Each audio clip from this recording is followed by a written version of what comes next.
আসসালামু আলাইকুম। কেমন আছেন আপনারা? আশা করি ভালো আছেন।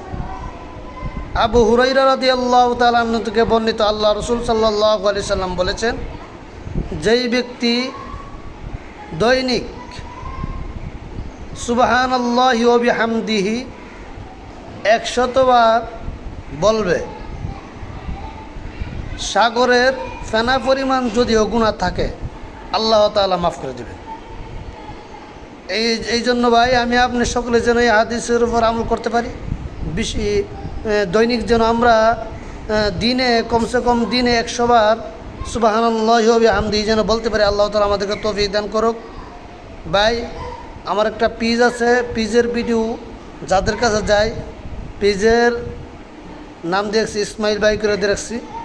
ওই পেজের ভিডিও যাদের কাছে যায় ভাই, দিনের জন্য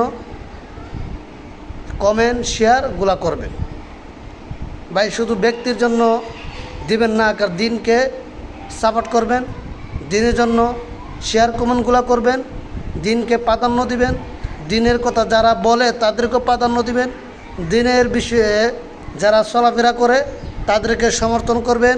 ইনশাআল্লাহ আমি আপনি সকলে যেন দিনের পথে থাকতে পারে। আল্লাহ তাআলা আমাদেরকে তৌফিক দান করুক। ভিডিওটা ইসলামের জন্য শেয়ার করে দেবেন। আসসালামু আলাইকুম।